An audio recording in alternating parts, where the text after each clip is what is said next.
Bapak Lukito, seorang pelukis dari Jogja yang barangkali Anda sudah banyak mendengar nama yang satu ini. Nah pemirsa, langsung saja saya berbincang-bincang dengan Pak Lukito. Selamat malam Pak Lukito. Selamat malam. Wah, ini pemirsa RBTV di rumah barangkali ingin tahu banyak tentang kiprahnya Pak Lukito sebagai seorang pelukis dan tentu saja ingin tahu latar belakang Pak Lukito selama ini sebagai seorang pelukis. Mulai dari, mungkin usianya sekarang sudah berapa Pak Lukito? Sudah 66. Oh 66 ya? Ya. Tapi kayaknya semangatnya masih terus menyala-nyala ya Pak ya? Ya pasti. Oh iya, iya. Mungkin perlu diceritakan Pak, ketika Bapak masih muda atau masih kecil, dulu lahir di mana, sampai Bapak sebagai seorang pelukis profesional itu. Ya. Saya dilahirkan di Bojonegoro, Jawa Timur Pak ya? Jawa Timur, Oke. dalam 25 November 1942. Iya, iya, iya.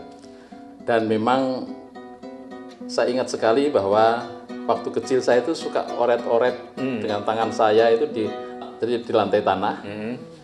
Itu yang saya oret-oret dengan jari saya. Ya.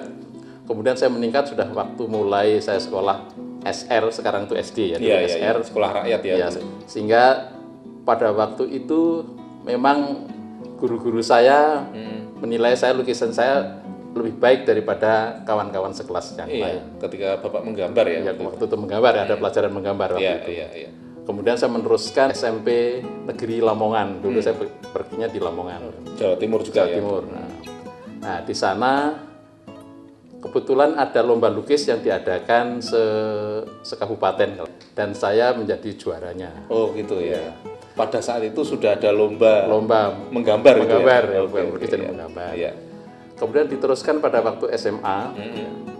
Di sana saya di SMA B, meskipun saya di SMA B, saya juga sering melukis dan oleh teman-teman itu saya diminta juga untuk bikin dekorasi kalau ada pertunjukan teater. Iya, iya. Kemudian juga untuk ilustrasi majalah sekolah itu saya lakukan. Iya. Dari SMA saya meneruskan kuliah di Surabaya. Nah, di sana memang selama kuliah itu rasanya memang berhenti sama sekali ya. Iya, iya, iya. Karena kesibukan kuliah. Nah, kemudian saya waktu itu adalah sekolah di Sekolah Akademi Kontrol Kesehatan. Dan kemudian saya setelah tamat dari sana, saya didinaskan di Kalimantan Tengah sebagai sukarelawan, Koti waktu itu. Oh, sukarelawan apa Pak? Koti. Komando Operasi Tertinggi. Oh, Komando Operasi Tertinggi. Nah, tahun 67. Tahun 67 ya. Wah, saya baru berusia 5 tahun itu. Pak. Itu. Nah, dari sana saya kadang-kadang masih nyoret-nyoret dengan pensil di kertas ya. Iya, iya. Dan itu kemudian saya kembali lagi ke Jakarta, kerja di Departemen Kesehatan dalam bidang pendidikan kesehatan, kemudian juga ke hubungan masyarakat. Nah, di sanalah pada waktu itu mulai kampanye atau promosi keluarga berencana, yaitu PKBI dulu, Perkumpulan Keluarga Berencana Indonesia. Ya. Nah, itu diantaranya poster-poster kalau ada pameran maupun presentasi ataupun kalau Jakarta Fair biasanya saya sebagai yang membuat dekorasi sambil melukis apa yang dan leaflet yang ada di sana itu biasanya adalah sesuai temanya pada saat itu ya. Diserahkan pada saya. Oke, waktu itu masih Pak Haryono Suyono Pak ya? Mungkin ya, tapi waktu itu rasanya masih PKBI ya, Perkumpulan Keluarga Berencana Indonesia. Oh iya, gitu. Belum BKKBN belum? Bukan, Oke. BKKBN. Iya, iya, iya. Saya memang beberapa kali pindah kerjaan ya dari Departemen Kesehatan. Iya. Kemudian saya pindah di PT Rentokil Indonesia. Itu perusahaan fumigasi dan pest control punyaan perusahaan Inggris. Di sananya setahun. Kemudian saya pindah ke PT Caltech Pacific Indonesia di Riau Pekanbaru. Oh, di Sumatera ya? Sumatera. Selain kerja saya utama sebagai environmental sanitation, itu ekonomi juga lingkungan. Nah, selain itu juga saya anggota Ekologi Club. Ya. Oke, ya. Nah, Ekologi Club saya itu juga seperti saya di dinas saya juga membantu untuk bikinkan poster atau leaflet mengenai binatang-binatang apa itu, tapi bukan dengan cat minyak. Iya.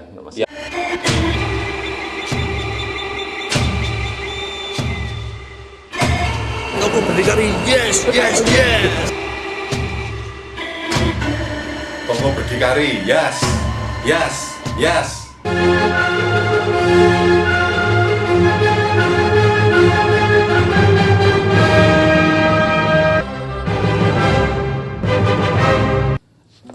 Pak Lukito, saya melihat karya-karya Bapak ini cukup beragam. Ada yang dekoratif, ada yang realis, dan mungkin ada yang figuratif juga. Itu menurut Bapak nanti Bapak ingin spesialis tertentu atau ingin semuanya, Pak? Itu yang bermasalah bagi saya ya. Oh iya ya. Kebetulan karena saya otodidak, Iya. jadi saya tuh selalu beli buku-buku tentang lukisan. Oh iya. Jadi sehingga dengan demikian berbagai aliran masuk. Oh iya. Nah, gitu. Iya. Sehingga saya untuk menentukan aliran itu kadang-kadang tergantung mood juga. Oh begitu ya. Jadi saya mau mood ini gitu belum bisa saya Oh, gitu. gitu ya. Tapi kadang-kadang memang tertarik bikin inilah. Gitu. Iya. Nah, kemudian juga sehingga kalau lihat koleksi buku saya mungkin juga cukup Banyak lengkap, ya. lengkap mulai dari sebagai beginner cat minyak sampai Pelukis-pelukis tingkat dunia ya. Pelukis dunia itu ada pada saya. Ya, saya lihat seperti Monet segala itu Iya ada. ada pada saya. Iya. Kadang-kadang lukisan saya juga figuratif, kadang-kadang dekoratif, kadang-kadang juga Realis. sehingga kalau tanya, memang banyak yang tanya jalur yang dipilih, jalur yang pilih ya jalur saya sendiri, saya bilang gitu. Termasuk repro juga, Pak ya. Repro. Cuma kalau repro itu kemudian permintaan istri, umpamanya Oh, gitu, ya. agama itu Ya. dia butuh last supper ya saya bikinkan. Oh, gitu. iya. Tapi kalau enggak biasanya saya dari imajinasi saya yang ada saya langsung masukkan. Gitu. Oke. Nah, Saya lihat Bapak juga menggambar atau melukis Gunung Merapi yang jauh hari sebelum meletus, Pak ya. Itu mungkin perlu diceritakan, Pak itu. lukisan itu saya bikin tahun 2001. Oh, Jadi kira-kira 5 tahun sebelum meletus. Iya. Nah, sebetulnya saya itu tidak tahu kenapa saya harus melukis itu. Kok saya bikin bukan Merapi ya gunung meletus sama gempa yang apa itu tanahnya sama jeglong semuanya, sehingga banyak pengungsi yang terpaksa harus pergi dari kediamannya, sehingga dengan demikian judul lukisan itu adalah Bumi Gonjang Ganjing. Iya. Nah, kemudian ada yang mengartikan, diantaranya salah satu media mengartikan bahwa itu adalah gambaran Jogja saat ini, kata waktu itu tahun 2006, karena saya kebetulan pameran tunggal pada tahun 2006. Iya. Kebetulan lukisan ini saya nggak keluarkan. Iya. Saya rasanya kok nggak enak gitu loh. Nah, itu juga akhirnya orang bilang, wah ini ada pelukis paranormal. Iya. Tapi itulah yang terjadi, bahwa lukisan itu tidak saya rencanakan, hanya ide aja masuk, saya lukis kayak begitu. Dan mengalir begitu saja ya, Pak. Mengalir begitu saja.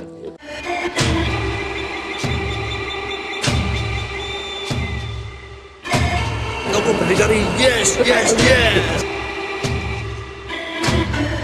Toko Berdikari, yes, yes, yes. Tapi saya lihat ini Bapak juga menggambar atau melukis ini tentang lepasnya Timor Timur, Pak ya. Betul. Iya, bagaimana Pak itu? Itu juga saya terkesan, jadi saya waktu itu memang mulai dari keadaan masyarakat. Iya. Apa itu keadaan Indonesia. Mungkin ada juga lukisan saya mengenai anak jalanan, ada mengenai ketidakadilan. Nah, diantaranya yang membekas sekali pada waktu itu setelah jajak pendapat terjadi kerusuhan yang mungkin juga sangat besar. Iya. Nah, itulah saya ingin melukiskan untuk sebagai suatu kenangan saya sendiri, atau Iya. mungkin orang lain barangkali ingin Mengkoleksi gitu ya. Maka dulu ada 27 provinsi, Iya. maka Mutiara ini masih di pangkuan Ibu Pertiwi, yang ini sudah lepas dari Ibu Pertiwi. Mutiara ini menggambarkan Provinsi ya. Provinsi Aceh mungkin. ya, ini provinsi ini 26 kan, 26. Oh, 26. Oh, iya, 26. Ini yang timur-timur Oh, ya, iya, 27 oke. lepas. Iya. Kemudian yang masih di pangkuan tapi sudah terurai itu adalah ada 2, itu mungkin hampir lepas waktu itu, Iya. tapi masih di pangkuan Ibu Pertiwi. Itu yang saya lukiskan. Nah, akhirnya jadinya inilah jadinya. Iya. Tapi Bapak menggambar juga ini ada wayang di sini apa ini? Sebagai simbol kemarahan ya itu. Oh, begitu Jadi itu ya. adalah yang wayangnya bukan wayang satria atau apa, tapi adalah raksasa. Yang mukanya merah itu Iya, ya. mukanya merah. Nah, itulah simbol dari kemarahan. Dan juga ini di sini ada ular. Iya. Itu adalah ular ya, kadang-kadang mungkin dari sana berita begini, ada berita-berita yang tidak simpang siur, akhirnya terjadi juga suatu gesekan yang menyebabkan terjadinya huru-hara di sini. Itulah yang saya gambarkan. Iya. Satu lagi Pak tentang karya Bapak yang saya juga sangat terkesan itu tentang kuda hitam yang mungkin nanti dikaitkan sama Presiden Amerika Serikat Pak, itu gimana Pak itu? Hal ini suatu hal yang ya fenomenal ya, Iya, fenomenal. iya. Seorang berkulit hitam bisa menjadi presiden daripada masyarakat bangsa yang mayoritas Sangat adalah kulit kompleks putih. ya. Maka itulah saya lukiskan, ada 2 lukisan saya sebetulnya, yaitu yang disebut Phenomenal the Black Stallion, Yeah. yaitu dengan background US Capitol di mana Obama dilantik, Yeah. yang saya gambarkan sebagai kuda hitam. Iya. Dan kemudian juga si hitam di antara si putih itu Yeah. kelompok dari kuda-kuda putih yang dipimpin oleh seekor kuda hitam. Oke. Itu karena ya terobsesi terus terang aja. Iya, Dan iya, iya. termasuk saya juga memang penggemar berat Obama dengan Oh, gitu ya.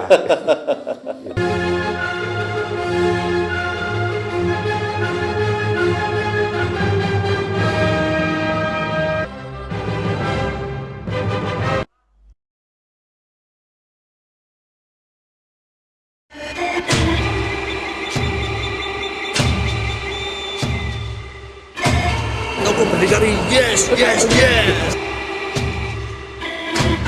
Hal-hal Toko itulah yang berdikari, yes. ingin Yes, saya tengahkan. yes. Bahkan ada lukisan saya memang kelihatan indah, tapi itu adalah gambaran hutan yang gundul dan longsor. Itu yang ingin saya presentasikan dalam lukisan untuk berikutnya. Selain itu ada juga beberapa lukisan yang Termasuk ikan-ikan mungkin Pak. ikan-ikan juga termasuk itu, karena ikan juga seperti arawana yang ada mungkin bisa ketangkap di kamera ya. Mungkin orang-orang juga nggak mengetahui arawana itu bagaimana, di mana habitatnya, mungkin juga nggak tahu, sehingga sering juga saya lihat pelukis itu gambar arawana kok backgroundnya laut, itu juga salah. Iya. Itu Warna itu backgroundnya bukan laut seharusnya. bukan laut Oh, ya, iya. ikan air tawar. Oh iya. Tapi saya lihat Bapak juga menggambar landscape juga ya. Bahkan diramu juga dengan ada Gathotkaca yang di awang-awang juga itu Pak. Oh iya, saya bikin itu karena itu adalah pahlawan di keluarga Pandawa sana. Gitu. Jadi Iya. Bapak ingin menampilkan apa ketika Bapak menggambar Gathotkaca itu? itu bisa dilihat itu adalah keluar dari Candra Kawah Candra Tatmuka. Dan kemudian ada mungkin yang kecil-kecil yang orang lihat hanya Gathotkaca-nya, tapi yang kecil-kecil nggak tahu itu adalah dewa. Jadi sebetulnya Heru itu juga diciptakan, itu kan diciptakan kan. Iya, gitu. iya. Itu yang saya gambarkan dengan Iya. karena lingkungan itu setiap saat ada di lingkungan kita. Jadi Iya. di mana kadang-kadang saya sedang mood Iya. untuk menggambarkan, ada ide menggambarkan, segera saya gambarkan. Karena apa? Karena memang saya masih terobsesi untuk menampilkan suatu lingkungan gitu. Iya, iya. Memang kadang-kadang disela dengan yang lain, tapi lingkungan tetap akan saya kerjakan gitu. Dan saya lihat Bapak ingin juga terus berkarya. Dibuktikan dengan ketika rumah Bapak ini atau studio Bapak ini sudah penuh dan Bapak ingin menggulung karya-karya itu kemudian menggambar lagi itu Pak ya, melukis lagi gitu ya. Betul. Jadi saya sudah kepikir gitu karena gudangnya itu juga kecil ya. Jadi kalau lukisan sekitar hampir 100-an lukisan itu juga udah penuh, sesak sebetulnya. Iya. Jadi yang sudah lama-lama, yang sudah cukup kering akan saya gulung dan pentangannya itu bisa saya pakai lagi untuk melukis. Dengan demikian karya-karya saya bisa tersimpan dengan baik dan juga saya masih tetap bisa berkarya. Pertanyaan terakhir Pak, saya lihat Bapak juga nggarap tema-tema religius. Ya. Apa yang Bapak pikirkan soal itu?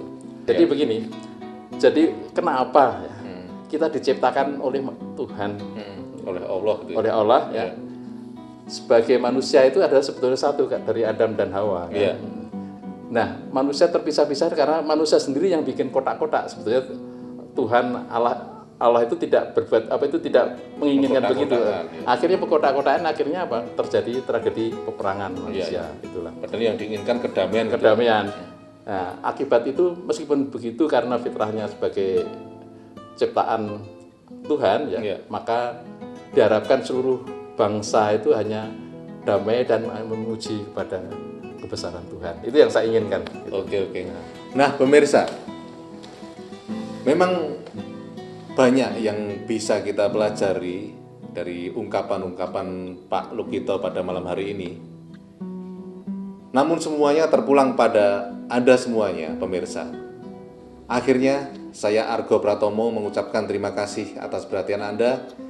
Selamat malam dan sampai ketemu minggu depan. Terima kasih. Terima kasih. Terima kasih.